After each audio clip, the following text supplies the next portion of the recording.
महाराज, महाराज, हम्म। वो क्रियाक्रम के बारे में बात करनी है। बात करनी है कि करवाना भी है? नहीं नहीं, करवाना भी है। अच्छा। ओह, मृतक कौन है? जी हम हैं।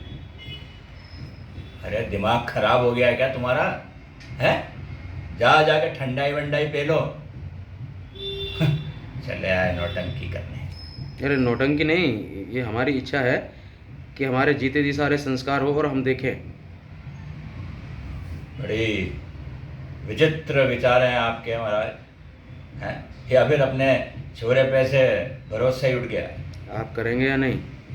अरे करेंगे ना, क्यों नहीं करेंगे। एक तो आप पागल और आपका परिवार उससे भी बड़ा पागल। इतना बड़ा अजूबा लाए हो तो फिर करना ही पड़ेगा ना।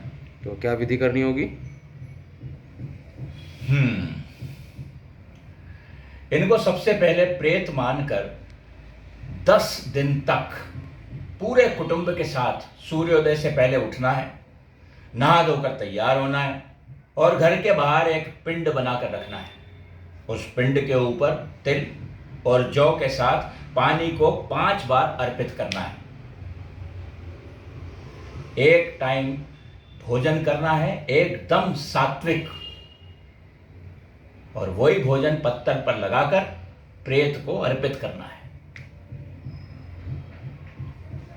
ये तो जिंदा है अभी, तो फिर इन्हें सीधे खिला भी सकते हैं। सब्जी वही बनेगी जो प्रेत को पसंद थी, मतलब पसंद है।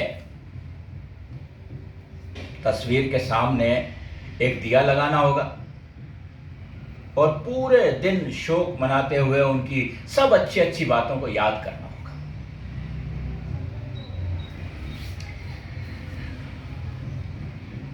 मृतक जिस स्थान पर मरा है वहां पर दिया लगाना होगा 10 दिन तक, 10 रात तक लगातार जलना चाहिए।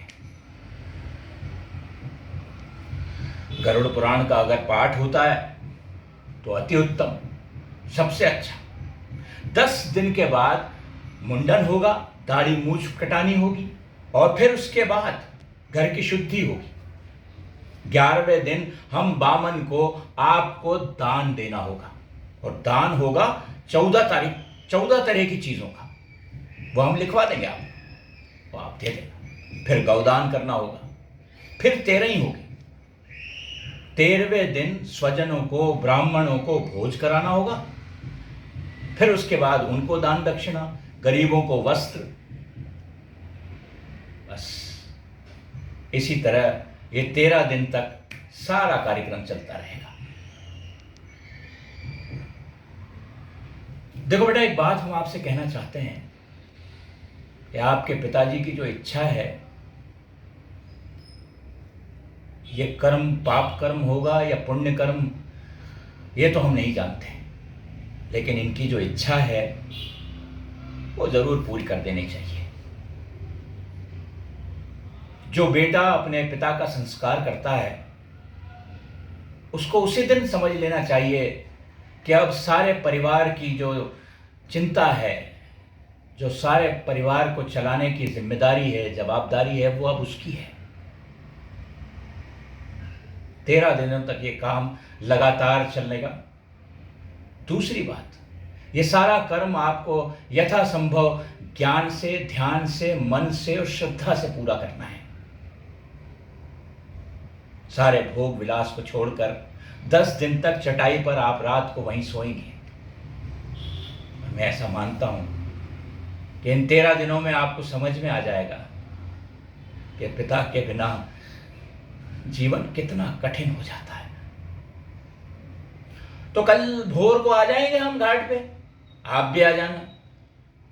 जय महाकाल। सुनिए सुनिए, आप रुकिए, तुम लोग चलो चलो। जी महाराज। जजमान, मैं समझ नहीं पा रहा हूं कि आखिर ये माजरा है क्या। हम बस ये समझ लीजिए, मरने से पहले मुक्ति पाना चाहते हैं। इस शरीर के साथ मुक्ति कैसे मिलेगी? मरने के बाद मुक्ति मिलेगी, इस बात की क्या गारंटी है? वैसे हम सब ये देखना चाहते हैं कि मेरे बेटे के दिल में बाप के लिए कुछ भाव है या सब अभाव है।